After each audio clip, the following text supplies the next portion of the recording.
to come. Oh, okay. Well, raise souls. You get a prize. Oh, thank you.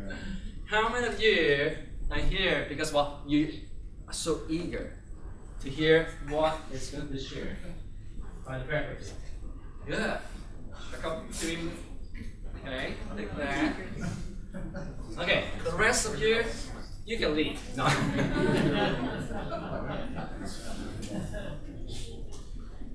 Seriously, we want you to enjoy this session as much as we enjoy pulling our brain power together. And between the four faculty, and you can kind of tell that by the greatness of our hair, we are very experienced, we are very seasoned in what we do. And I think that between the four of us, with the added together, we have given 100 years to the university. 30 years? No.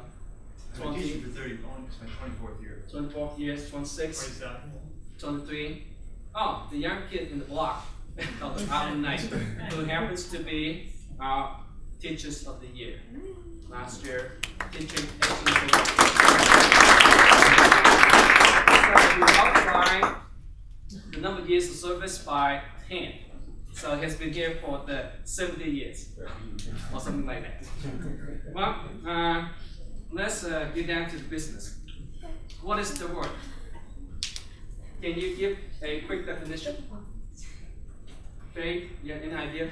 What's the word? Well, Jesus is an incarnate word. Okay, well, the incarnate word, that's good.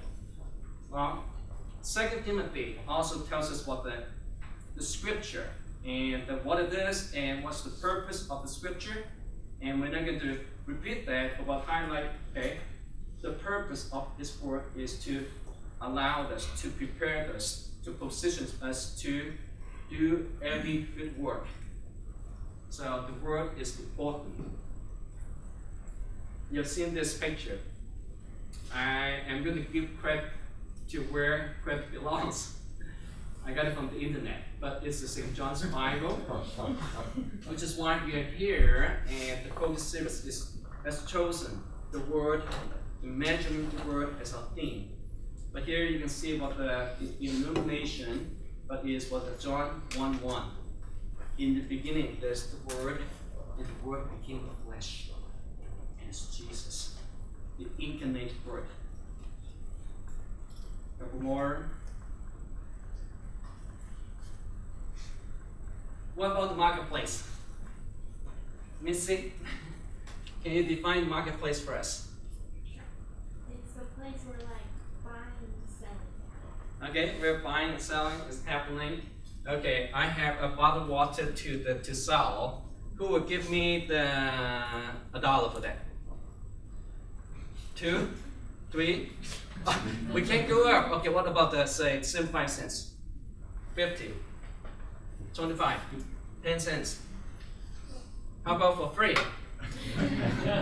Now, can we afford doing that in the marketplace? That if someone doesn't want to give a price, we'll just give it away for free? Yes? No. No, we cannot do that. Well, we have to settle on, say, the price, and in economics we say, well, that is the equilibrium.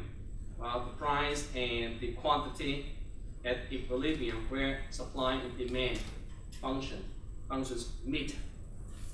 And what would you seriously pay for a bottle of water if you have to pay for it? And you're very thirsty. You could pay a lot.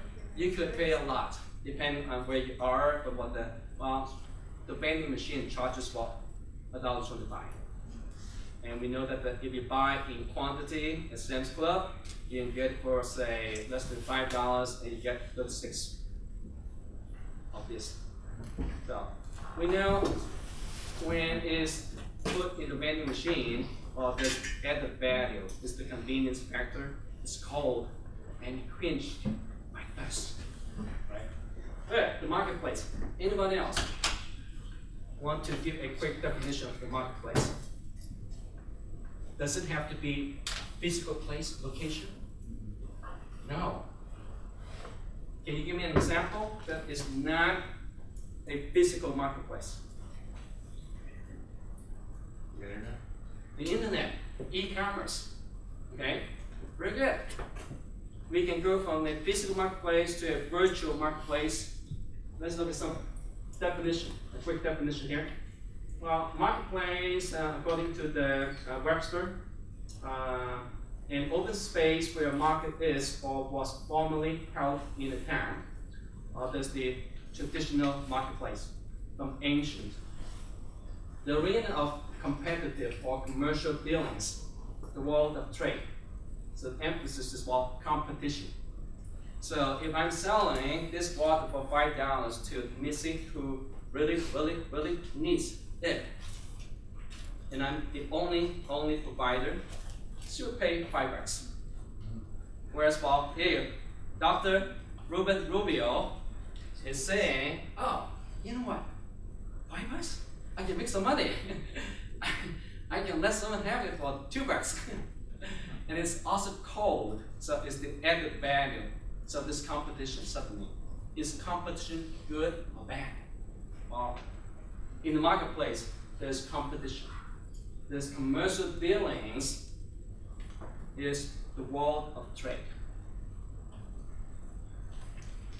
Few more images, going from a physical marketplace to the internet, where you can hit a button and things happen. I ordered a book from Amazon last week, and it came yesterday. I paid $20-some, and I feel good, and the merchant feels even better because they have my money. Mall of America marketplace, huge marketplace. eBay, auction. I have my cell phone here about who wants to bid for it. Okay. Let's start with $10.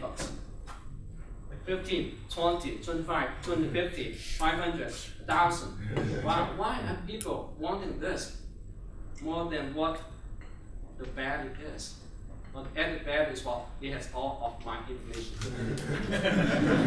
I think I can charge the $100,000 because there's a lot of information that I would not sell to anyone because they're so important to me.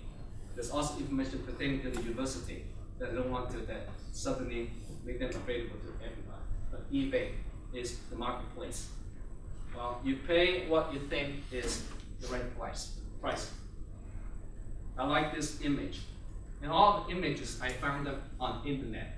I should have put a disclaimer there and the APA format. Okay.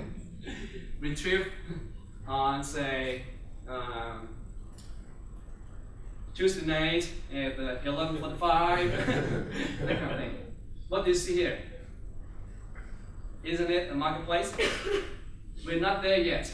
I cannot put my credit card through this laptop computer and hope to receive something, goods or merchandises or even services.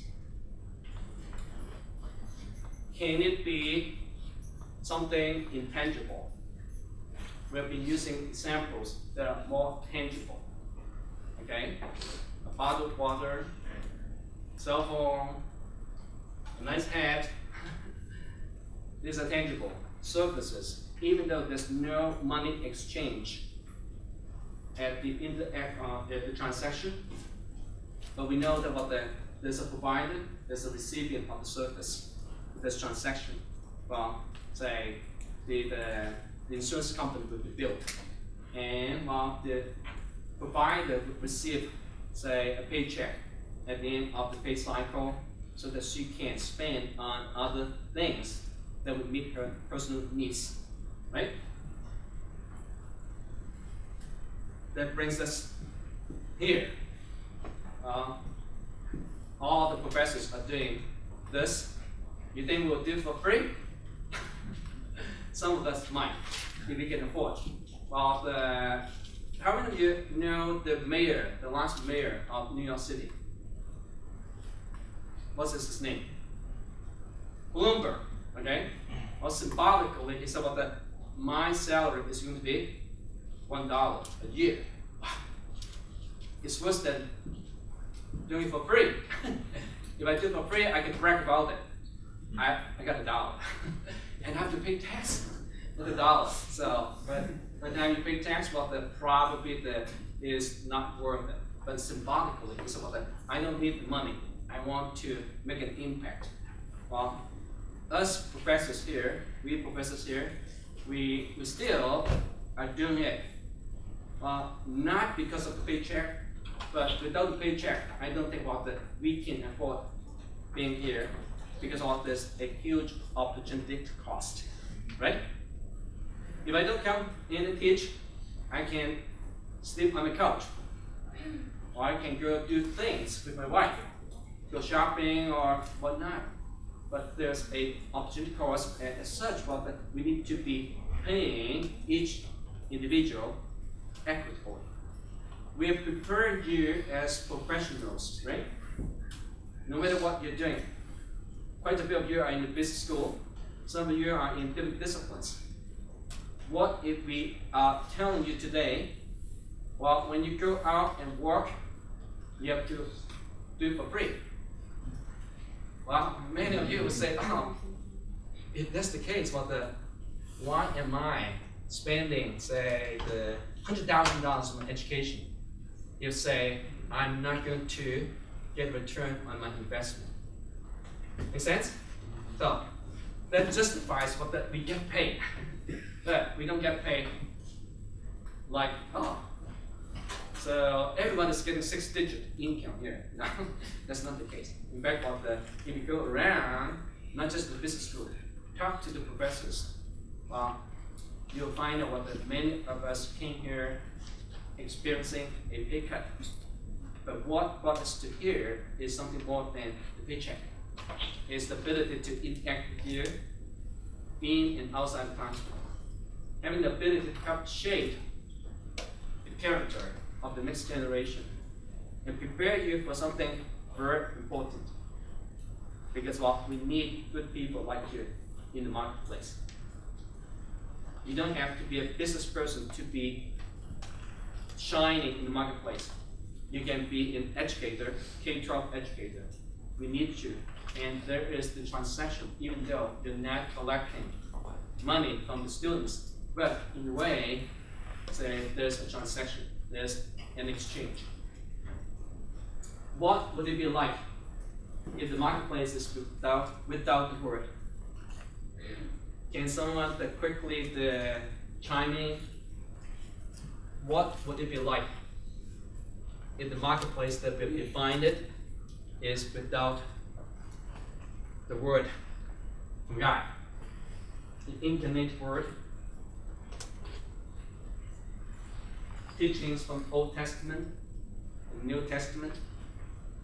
Do we have any brave souls here who wants this final prize that I'm going to give away? Yes? I think it would be much the same as it is today, because God's truths are still true even if He doesn't say them. Okay, so it's going to be the same as today. It's almost like here's the culture, and if you don't do anything, the culture is going to pretty much the same, or as we have experienced it, is going downhill. Am I right? Okay, I saw hand in hand here. Yes. Just figuratively thinking the question. I don't think people have morals because a lot of morals come from the Bible, what people believe. So there'll be a lot of deceit or things going wrong in the market. When we don't go by the moral system, if you will, right. then how do we know that if say that my behavior is acceptable or not? Right. And in the marketplace, many things can happen if say that we're not being moral. If I tell you that that $5 the bottle of water, actually it was an empty bottle that I picked up from say the trash can, and I went to the bathroom and filled it up, and here you go, $5 because you need it. I have it, so I'm taking advantage of her need, and I act without my moral, right? Okay. One more. Yeah, basically saying the same thing. You know, it'll be a lot of exploitation of people. Exploitation of people. Very good. Yeah. Good word. I want to show you an image. You might have seen it before. Tell the person next to you what do you see on this picture? Turn around. Tell the next person. Okay. What do you see?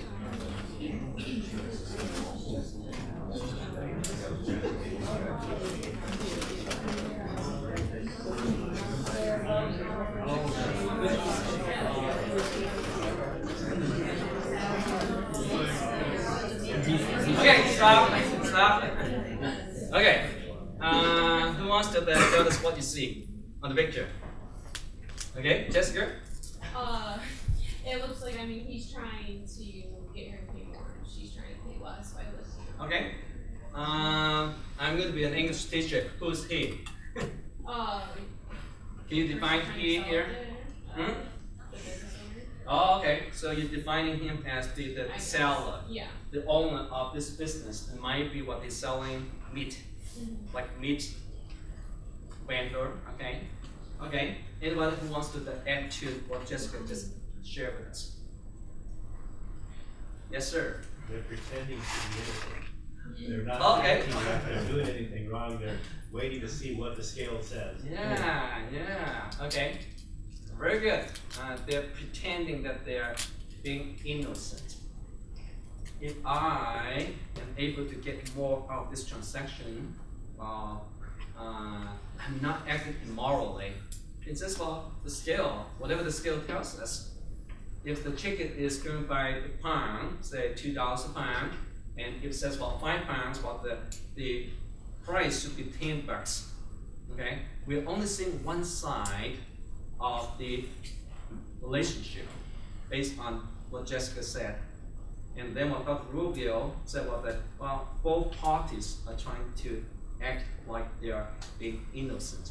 Can we elaborate a little bit more on that? Carolyn, you have some insight? What's the other side? What's going on? Maybe over the there? other side is the receiver, the buyer, how much they're willing to pay for the product, rather than they're expecting transparency and they're expecting value. And when you have the word, you have transparency and value because you recognize individual dignity rather than just treating people as products themselves. Wow, you mistaken the philosophy 210 and the international business of 213, the biblical foundation of international business, the kind of courses. Great answer. Wow, I think we all agreed about this lady here to represent customers. Can you picture yourself in her place as a customer, as a client, as a recipient of, say, goods and services? In that whole relationship, there's a transaction. Yes, sir. Basically, a dishonest customer and dishonest seller. Oh, how many of you agree? Yeah. Wow. How can you not agree with Professor Blumenk? Well, actually, I had a hard time finding this image, but I first saw it at the Old Country Buffet outside when I was in line. So I know it's kind of the Norman Rockwell, even though actually did not do it, but what his style of illustration. And finally, the word came to me. Okay, how about I type in Rockwell tipping the scale? Boom, it came up. And this is exactly what both parties try to tip the scale because they want to take advantage of the other party. When the marketplace is without the word, everybody is looking at their self-interest. Well, I'm going to turn over to my colleagues. We have given them some questions that I can show you quickly what they are, but I think essentially they're going to give remarks on, say, based on coming from the discipline. What is it like when, say, the marketplace is without the word?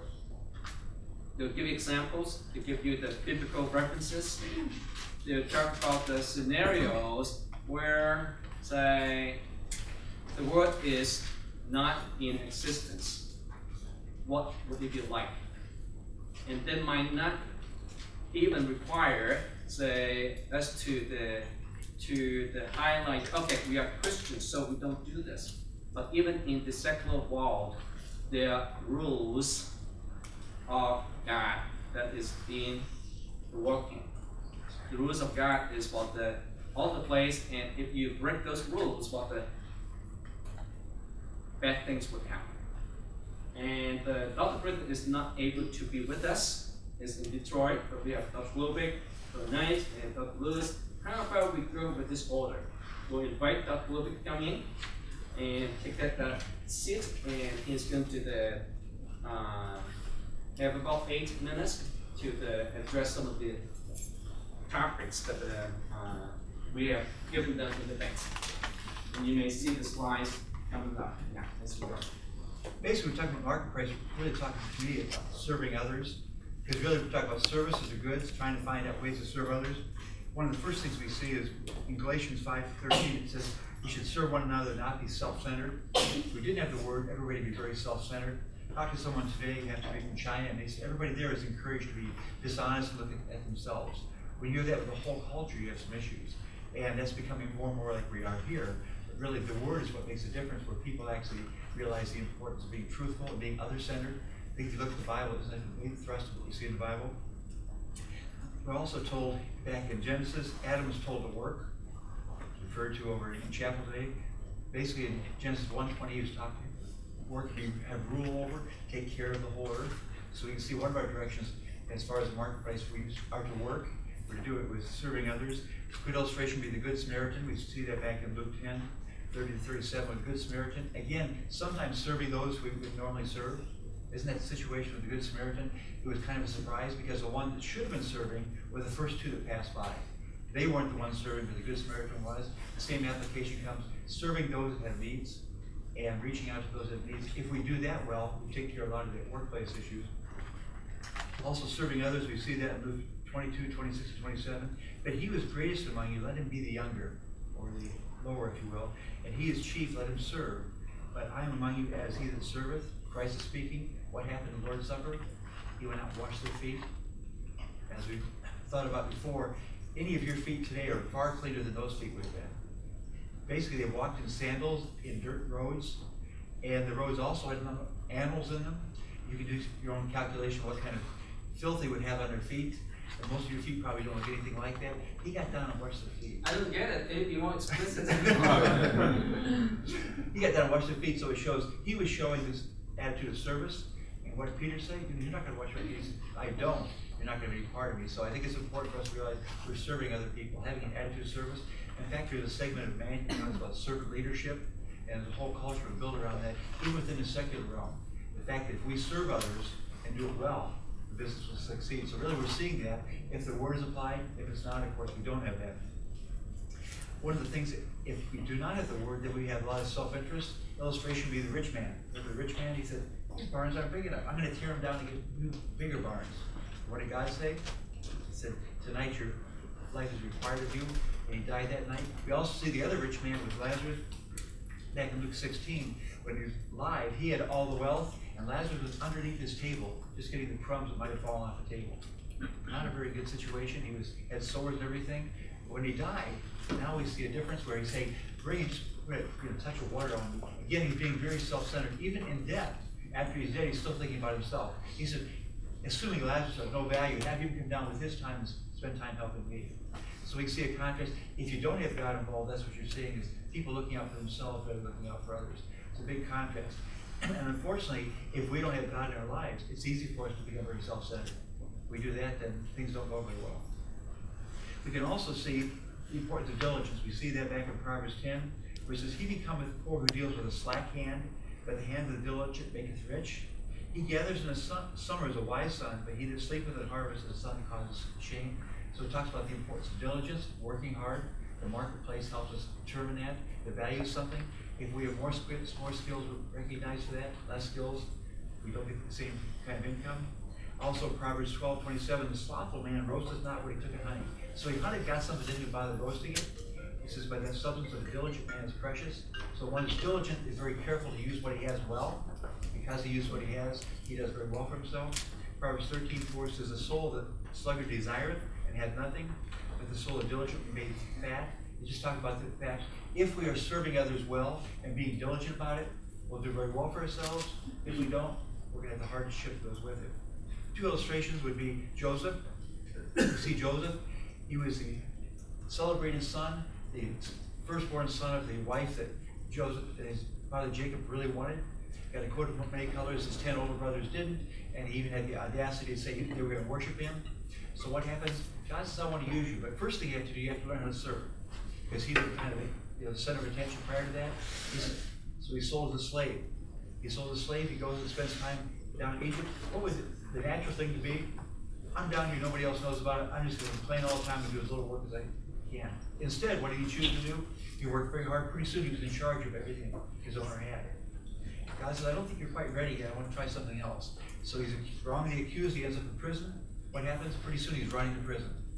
After he's running to prison, God says, okay, now you can go ahead and help me. And these people are in Egypt to be able to preserve my people. But notice he had to do these other things first. And even when he was doing those, think about it. He's in prison. He notices someone's not feeling well. Why are you not feeling well? I had a dream. How many people in prison are really paying attention to other people? So part of servicing other people is being aware of where they are and taking care of them. Another person in a similar situation would be Daniel. He was taken as a slave. And he was sent to a faraway country. And he spent the rest of his time serving. But notice when he did this, he was still told he had an extraordinary spirit. In fact, when the people tried to find something wrong with him, what could they say? We can find nothing wrong with this person except that his God, he worships his God. And I think it's a good illustration of someone being focused on the word. As a result, he was one of the key advisors in more than one empire. Even though one empire fell, another one came in, he was still a key advisor. It takes some real, lack of real sacrifice and effort to be able to do that kind of thing. We can see someone was serving, and he was found to be beneficial in two different empires because of what he'd done for them. Actually, you can see what's interesting is the head of the empire missed a whole night's sleep because of him. Isn't that what happened? Because when he was put in lion's den, what did it tell us? The whole night he didn't sleep because this person was put there incorrectly. He knew he wasn't put there correctly. So he had an impact on the head of the whole empire. So it's interesting, if we're serving others, often we get a response that we hadn't expected. Also, the importance of integrity, we see that in Proverbs 28:6. Better is the poor that walketh in his uprightness, that he is perverse in his ways, though he is rich. Humility is also something we often have people struggle with because they always want to be first, me first. I owe it to myself, the kind of concept. Proverbs 11:2 says, when pride cometh, they come ashamed, but with the lowly is wisdom. Proverbs 18:12 says, before destruction the heart of a man is haughty, but before honor is humility. The importance of humility. Don't we actually like to see that in our society today? Even non-Christians are impressed when they see someone as humble versus being arrogant. And I think it's important for us. Part of the serving is doing a kind of attitude that others feel respected. We can see that in these verses. It also says in 1 Thessalonians 4:10 or 11, you study to be quiet and do your own business and work with your hands as we've commanded you. It's talking about the importance of each one working, not just having other people serve them, but serving others. It also says in 2 Thessalonians 3:10, even when we were with you, this we commanded you, if someone would not work, neither should he eat. And I think it's one of the things we've actually lost in our society to some extent. People wanting to eat without working, and some issues, but really what God would have would be something totally different. Well, we see, if we had a world in which everybody was working according to the word, actually it would eliminate a lot of my profession. Because we have a new law created in 2002 called Sarbanes-Oxley. Why was it created? Because there was a lot of fraud and other things going on in businesses. We had a situation come up a few years later with our major recession we had recently, again, because people being dishonest in the way they're communicating things. They were saying investments were better than they really were. So if we had honesty and integrity, we wouldn't need auditors. We would probably need far less accountants. We would need internal controls. Why do we do internal controls? Because people can't be trusted. If we would actually have everybody abiding by the Bible, by the Word, we wouldn't need as many people. Probably not a major risk because that's not happening anytime soon. But the opposite then would be chaos, confusion, greed. Isn't it often we see people being greedy? Even the illustration with those two people, each one trying to either get more or pay less than the other one. greed. It's easy for us to allow that, having ourselves be self-centered and looking at ourselves first. What it says at the end of Judges, every person did what was right in their own eyes. And to some extent, when we get away from the word, is what we find. Everybody doing what's right in their own eyes. Wasn't it a disaster for the people of Israel? It's a challenge for us to make sure when we live life, are we going to live it according to God's perspective of serving others, or are we going to be focused on ourselves? And one illustration is a good outcome, the other one's not so good. So I think that gives a good principle as far as focusing on what God has for us. And what he has for us is according to the word, again, having a serving spirit, being diligent, hard work, being a person of humility and having integrity makes a major difference. So hopefully it gives you something to understand. Thank you.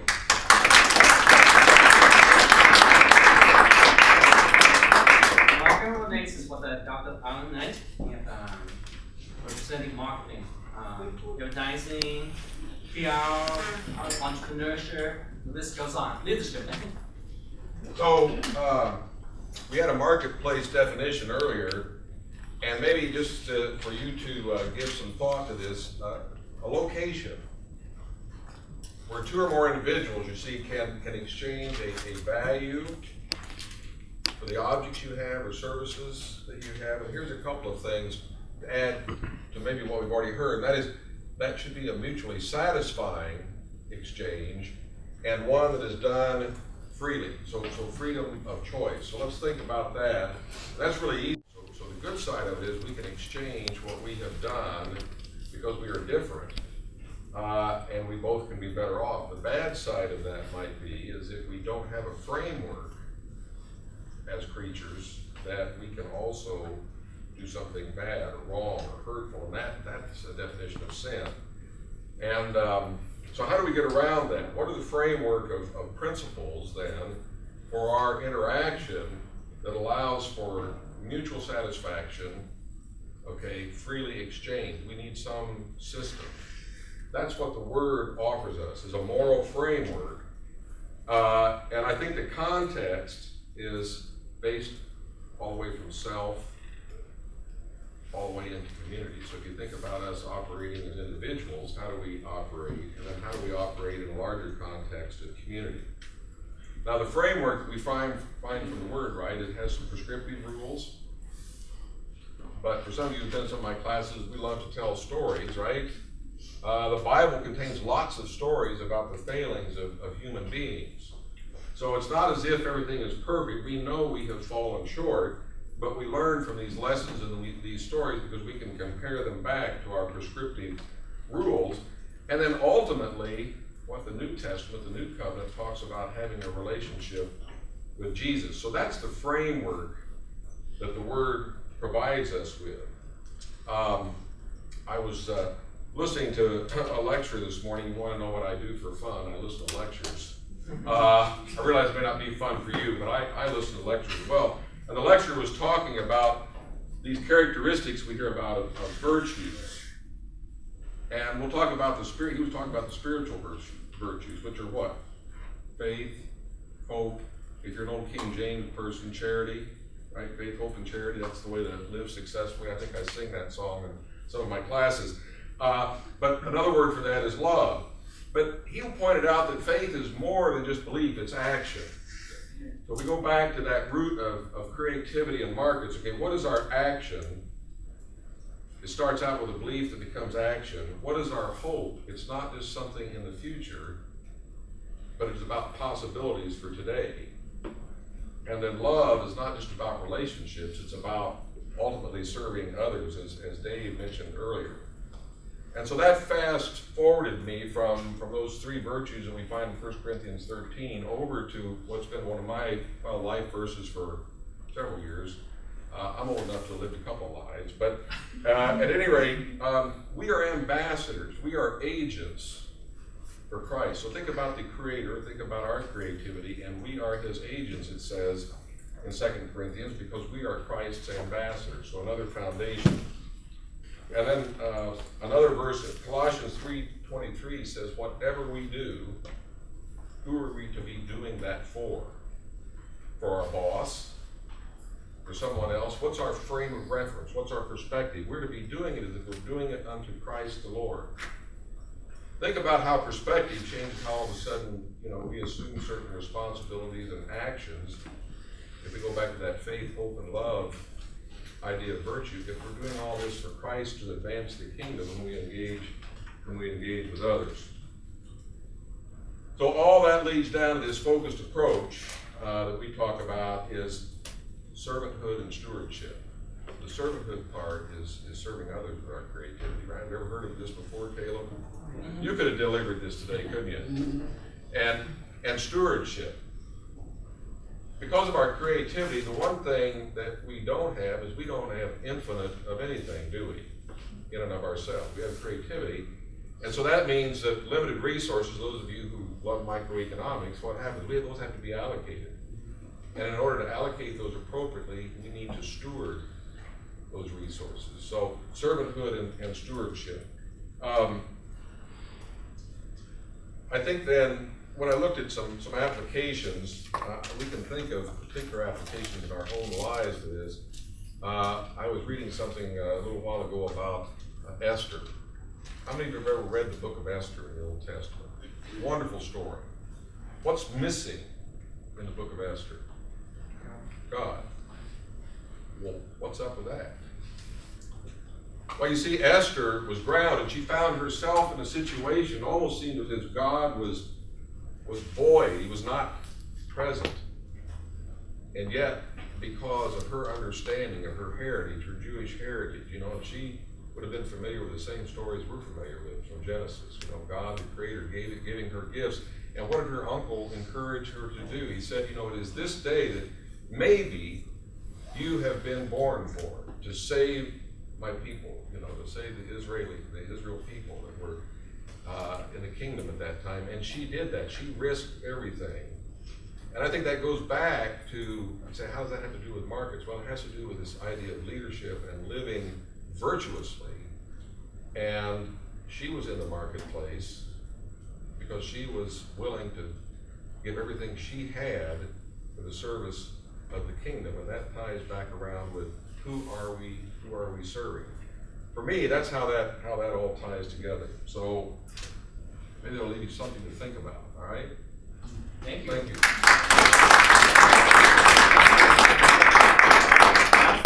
Is what Dr. Michael Lewis, representing finance discipline. How's everybody doing today? Good? All right, so I don't do the Scottish accent like the last. Sorry. I don't do the satanic accent or whatever that is. I don't know. I can try, but my kids would think we'd be embarrassed. But I tried the Scottish accent one time and I really messed up. So I'm not going to try to do that, but I will try to do something different. First of all, I want to talk a little bit about what markets, how I define markets. And I just wrote down something very simple. Marketplaces where buyers and sellers come together to exchange goods and services. Really simple explanation, but really it's more than that, or it's more comprehensive than that, I guess. When I think of the marketplace, really it's everything around you, everything. When I came to work this morning in my car, I bought my car in the marketplace. The gas that went in my car, I bought in the marketplace. The highways were paid for by tax dollars, which is kind of like a marketplace, right? You're sitting here paying tuition, which is a marketplace. Everything you do essentially is a marketplace. So we can't really limit it to one thing or two things. It's kind of everything. And so when I think about the marketplace in the context of the New Testament, though, I think of something a little bit different, because what I read is really a little bit different than what I just described. Maybe it's not different, but it's a place where people came to do things. I'm just going to pull this. I just pulled this out of Matthew 11 and Luke 7. A place where, and there are about 6 different things that they did in the New Testament marketplace. A place where children came together to sing, dance, and play. That's the marketplace. New Testament marketplace. 2, where unemployed people came to look for jobs. Okay, they might bargain for services. 3, where the scribes and Pharisees came with their long robes to parade in the public and get recognition. 4, where the sick came to get treatment. That was the New Testament marketplace. 5, where they had hearings or trials where the accused were brought before the rulers. And then finally, the last thing would be a religious or political or philosophical discussion in the marketplace. So the marketplace, maybe it's different than it was in the New Testament times, but that's what happened in the marketplace. Of course, they came to exchange goods and services also, and some of those are goods and services. When we think about, now I'm going to take you all the way back to the Old Testament. Let's go back to Genesis, and we think about what about God? How did God feel about the marketplace? God created the marketplace. God came up with the idea long before we were ever even a thought. So think about this. God creates the heavens and creates the earth, puts resources on the earth, puts animals on the earth, puts humans on the earth. So those are all resources, right? Humans are resources because we work, we're laborers, and we are a resource so that we can, our labor becomes a resource to make things. So putting all these resources on the earth, including labor, and then what are we going to do once we get on the earth? Well, we have to eat, and we have to be clothed, so we have to have markets. So we have these sort of we have the trade and exchange going on. We begin to have trade and exchange going on, which develops the currency system and everything else eventually, because we have needs. So God knew all this in advance. I mean, He created the marketplace. And then we have to have economic relationships, because in order to have trade and exchange, you've got to have relationships between different parties, buyers and sellers. And then you've got to have, the next step is you've got to have, not next, it's all kind of interrelated, but the next thing is the fairness and justice. You have to have laws so that you can't take away someone's property. And that all the resources are shared in a proper way, in a fair and just way. And then finally, how do you distribute, and this is a big question, how do you distribute those goods and services in the context of an economy or marketplace, so that when we work, we can have a fair distribution of those products and services? So there isn't one person who gets everything. So God knew all this in advance and created, I would argue that God created the marketplace. And when you think about business, people think it's really evil. Some people think it's very evil. But God created business, if you think about it, because the marketplace is business.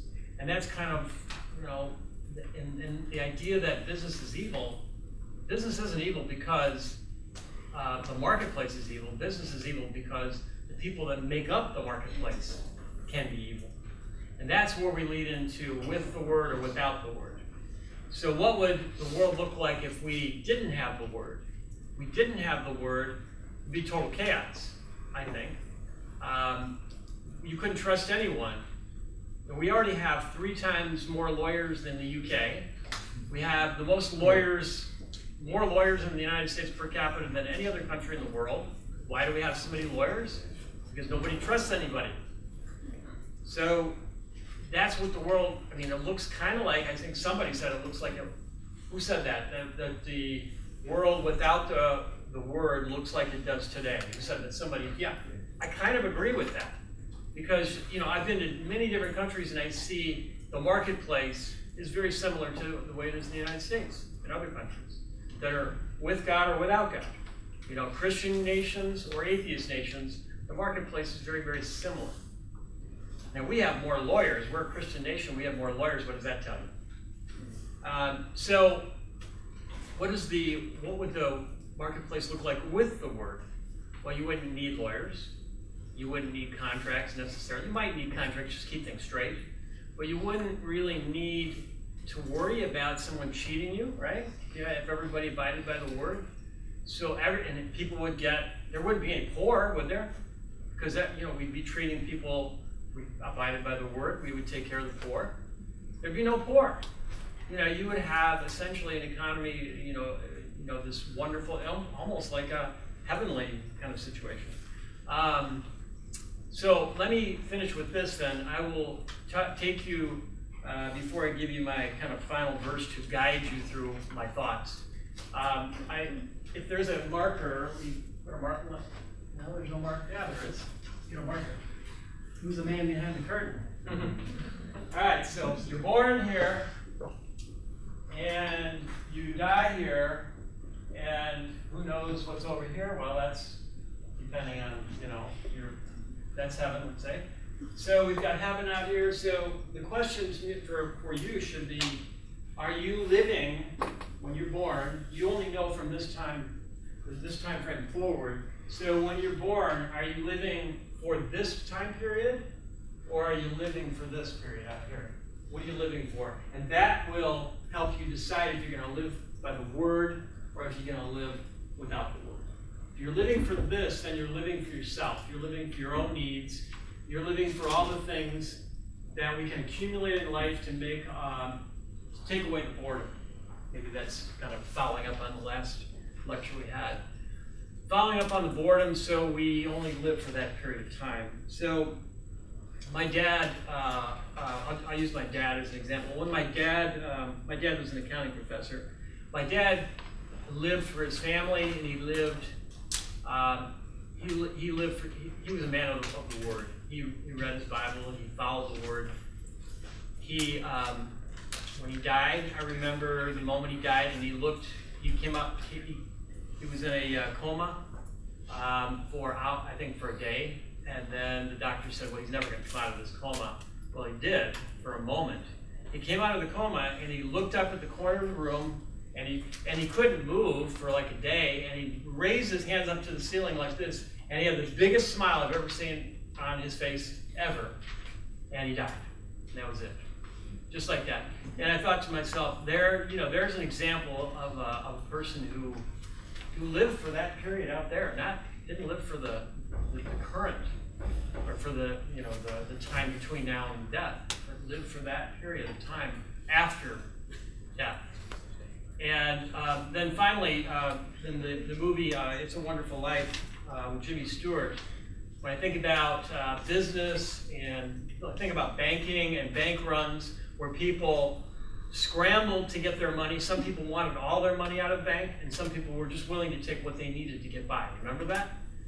And think about the difference between those people who were living by the Word and those people who weren't. The people who are living by the Word were thinking of others instead of just themselves. And when I think about a verse that you can take with you, and I know that most of you already know this verse, but I don't have it memorized. I should, because I went through the 2-7 navigators, and you had to memorize this verse, but I'll just read it to you.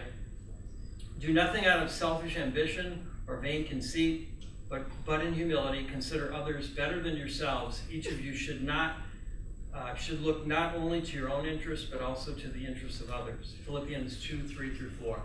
That's a good summary of living by the Word versus living without the Word.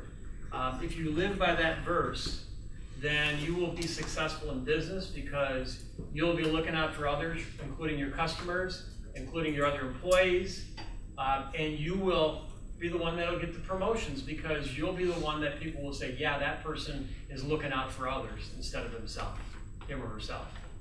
So that would be the advice I would give to all of you who are going to go out in business and start working among a lot of people who aren't Christians, and be the light in a dark world. That's my final advice. Thank you.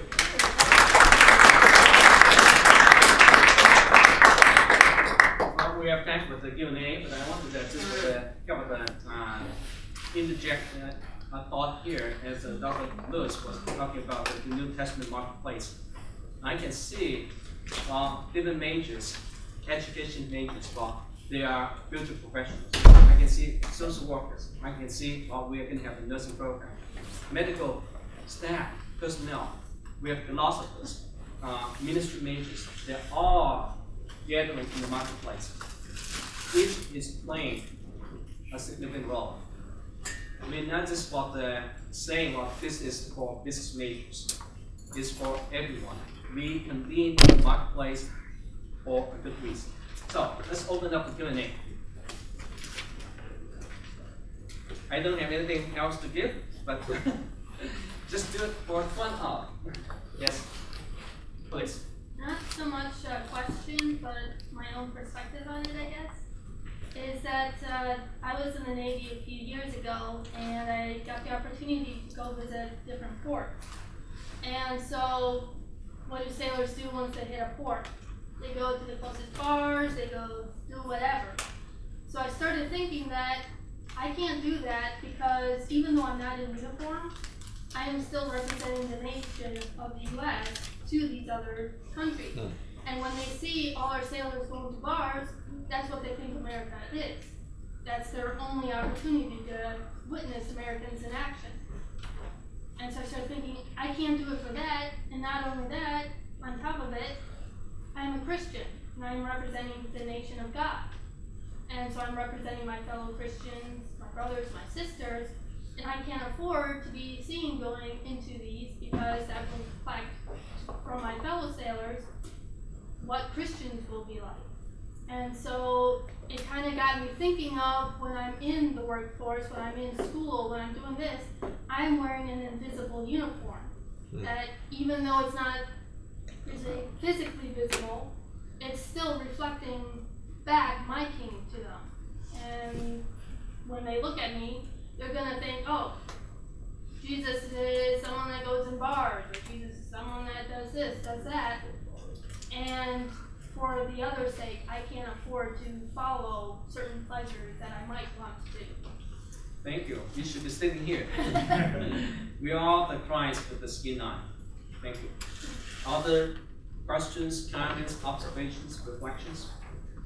Was it a hand? No, sorry. It's okay.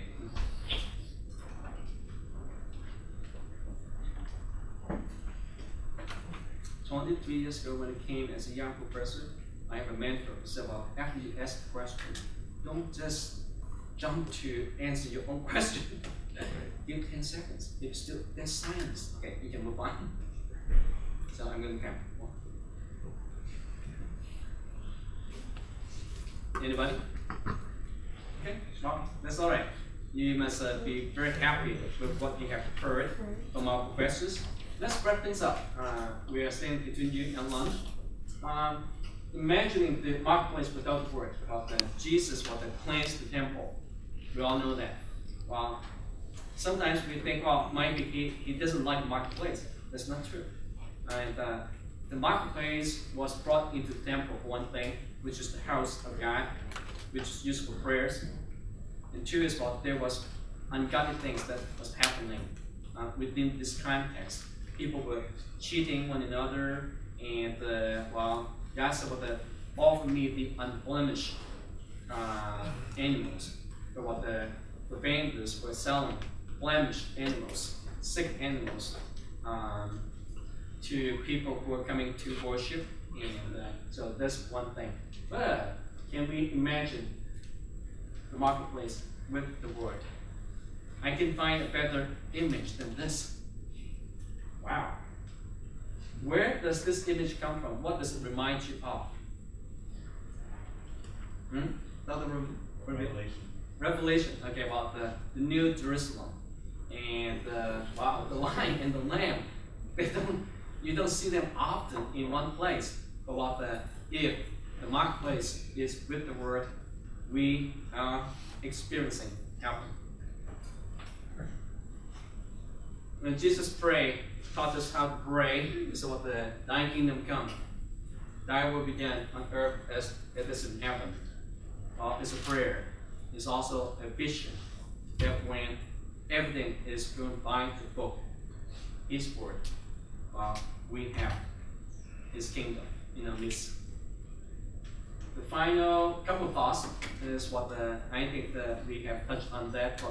It's so easy as what is it Elizabeth? Yes. Yeah. Share with us what it's easy to be conformed to the pattern of the world. The other Navy soldiers, they are going to the bar, doing this and that. Well, it's so easy to say, well, it's okay, because everybody's doing that. To be conformed to the pattern of the world when Romans taught us we are to be transformed by the renewing of our mind.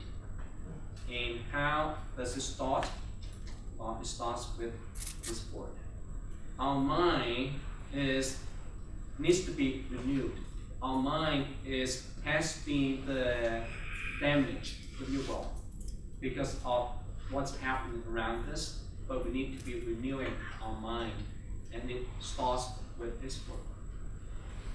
Finally, we guys, whether you are a customer or a vendor or a teacher or a student, I think this verse makes a lot of sense to us. The golden rule. The golden rule. And if the marketplace is with His word, then we are treating one another as if we want ourselves to be treated the same way. If I'm a teacher, well, I'm teaching you, well, can I picture myself being a student, receiving, say, the teaching, or in any other professions that you can think of. So, with that, we want to do a little bit of commercial. You have been to this workshop, you have been to the keynote speaker, but there are 4 more keynote speaking opportunities throughout the week. So take advantage of that, and on behalf of faculty and also the CPLA, we want to thank you for your participation, and we trust that there's a lot more out there during the focus series that we can tap into and become engaged and come out different. So, will you help me thank the panel and also thank the